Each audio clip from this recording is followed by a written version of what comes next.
Welcome everyone to my review of Archie Sonic the Hedgehog issue 10. I have one word for you today. Nerbs. Just nerbs. If you want to know what I mean, let's not waste any more time and dive right into story 1.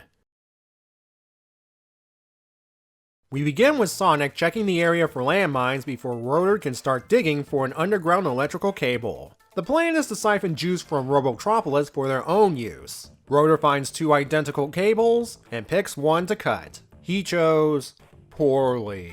The cut wire creates a force field trapping our heroes, and an army of SWAT bots are en route. Something then pops up from the ground in front of the group, something green and nerdy. This here is a Nurb, and the hole he popped out of is the Freedom Fighter's way out. They wind up in the Nurb Kingdom and in the presence of the king. He explains the Nerbs lived underground in peace for centuries and are distrustful of outsiders. The reason the Nurb our heroes encountered came to the surface was to find out who was responsible for a bunch of reckless underground building, cutting off the Nerbs' air vents and water supply. The action reeks of Robotnik. The Freedom Fighters suggest they team up to stop him. The Nerbs say no way, and with that, the Freedom Fighters peace out. While traveling through the Nurb tunnels trying to find their way back to the surface, they come across a door labeled MSS. Everyone learns the hard way what those initials mean when they open it. The Mobius Sewer System. They hear strange sounds at the other end of the tunnel, so Sonic speeds ahead to investigate. He spots Robotnik doing some underground digging, and nearby are some Nerbs trapped in the same type of force field from the beginning.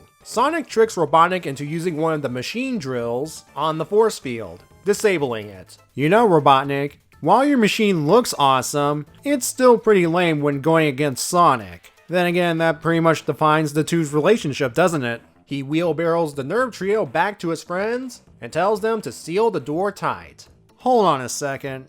There were 3 male Nerbs trapped in that force field, right? And afterwards, there were 2 males and 1 female. So, where did the female Nurb come from?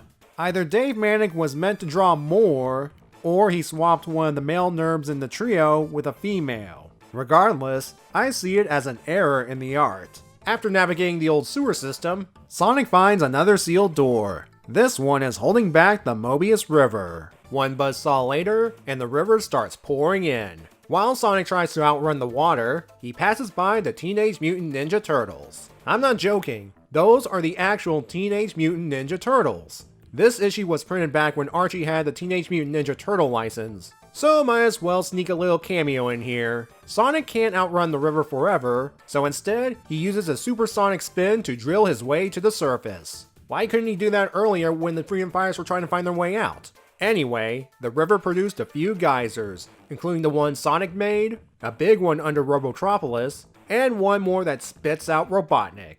Later, the Nurb King thanks the Freedom Fighters for saving them, and proclaims them honorary Nerbs, meaning they have to wear the traditional Nurb garb, much to their dismay. I'm guessing this is the Nerbs' revenge for the team mocking them earlier. We have no gag stories this issue, so let's move on to story 2. The gang are flying in Antoine's air balloon trying to find a spot for their annual picnic. Bunny has some doubts about the balloon's safety, but Antoine assures her, and everyone else, that they are completely fine up here. In reality, he just jinxed the situation, because soon after, a couple of buzz bombers spot them and pop the balloon with their stingers. Thankfully, the balloon crashes safely on a tree branch. The buzz bombers then just leave. They don't attack or try to capture them. Prior to the attack, Antoine was hoping to use the balloon against Robotnik, but this incident convinces the Freedom Fighters it won't work. In Robotropolis, the Buzz Bomber duo report their findings to Robotnik, who rightfully chews them out for not capturing the Freedom Fighters in the first place. He then wonders why they were out and about in the first place. Snively brings up information regarding their annual picnic on the Fact Finder, and Robotnik decides to crash the event.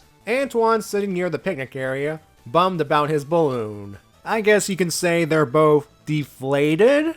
Ah, geez, I've been reviewing pun-filled media so long, it's starting to affect me. Rather than joining the fun like Tail suggests, Antoine leaves, determined to get his balloon working. Oh well, more food for everyone else. The good times end when Robotnik and his forces arrive. One of the Buzz Bombers even successfully takes Sonic out of the fight, thanks to blasting a bowl of mashed potatoes on the Hedgehog's head. At the same time, Antoine returns with his repaired balloon. The Buzz Bombers are ready to pop it again, but Antoine gets his revenge by dumping mud on them, causing them to fall to the ground. Next, Antoine drops some explosive sandbags on the SWAT bots, and finally, he picks up Robotnik by the cape and drops him in the nearby water. Wow, I guess Antoine's been secretly working out, because Robotnik is no lightweight. Everyone thanks Antoine for the rescue, though when they board the balloon again, they notice the air burner's not working. Not to worry, Antoine has found an alternative solution: his own hot air.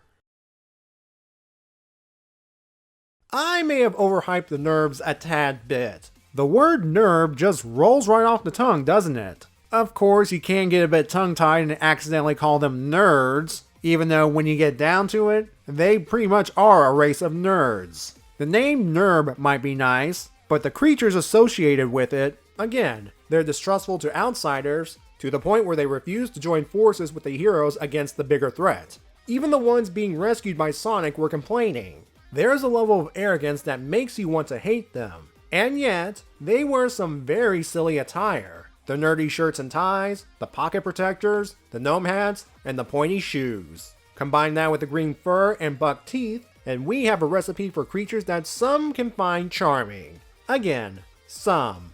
Our heroes' jerk attitudes have been turned up to 11. Though when dealing with the arrogance of the Nurbs, it's kind of understandable. The story premise is simple enough. Robotnik going underground to gain resources, and the locals suffer. Yep, another save the environment tale the franchise is often known for. While the solution to this problem involves the Mobius River, I question why the Mobius Sewer Authority sealed it in the first place. Yeah, Robotnik is not responsible for this. In fact, I'm surprised Robotnik wasn't the one that dammed the river as part of his underground plot. If somehow the Sewer Authority was partially responsible for the Nurb situation, before Robotnik took over, then yeah, I get why these guys would hate outsiders. Funny enough, to give something away early, the majority of the Nurbs will wind up working for an outsider down the line. The main villain, in fact. Final score for the story is 6. I would have given it a 5, but I've decided to add a point just for the Teenage Mutant Ninja Turtles cameo. I love these guys. Otherwise, the story is nothing special, aside from the Nurbs. And it might as well be a Sonic solo adventure. He was the one that did all the work and saved the day. It is his series after all. The Freedom Fighters' only contributions were getting the free Nurbs to safety and triggering that force field trap. An ingenious invention by Robotnik that got used more than once in this issue. With regard to Sonic doing all the work this issue, if you recall, he was incapacitated in last issue's first story, so I guess this is a way to balance the scales. The second story is notable for a few things. First, we have a new artist, Art Mahiney. Yes, his name is Art. If Art's art is reminiscent of the SatAM cartoon series, there's a reason for it. He was a storyboard artist for that series. It's a breath of fresh air after a constant stream of Dave Mannix art. And did you notice that the story feels less goofy thanks to this different art style? That's worth exploring in future issues. This is the first time Antoine is the hero. Up until now, he's been seen as the universe's chew toy. Granted, that was under Gallagher's writing. Angelo's portrayal of Antoine is comic relief with some dignity. And he was given a lot of dignity in this story. He even said he wanted to prove he wasn't useless, and he got his chance. The third thing, also Antoine related, is his dialogue now emphasizes his Frenchiness. I had to go back and check the previous issues, and yeah, until now, Antoine's word speech doesn't convey the fact that he's supposed to be French. Unless you're reading it with Rob Paulson's voice in your head. As for the story, while it shows that Antoine and his low-tech balloon aren't useless, I think there's a bigger idea here. Using low-tech weaponry against high-tech enemies. I've seen this all the time in media where those who are on the hero side use primitive weapons against their enemies. For example, the Ewoks in Return of the Jedi, and Jeff Goldblum's computer virus in Independence Day.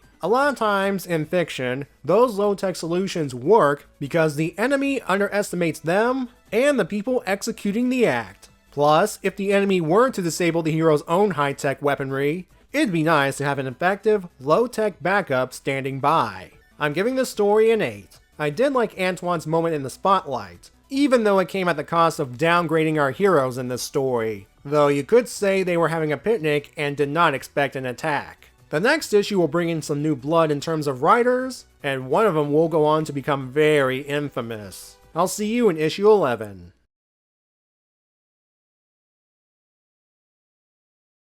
Now that the comic license of the Turtles and Sonic are once more under the same company, do you think we could have cameos between the two again? Please?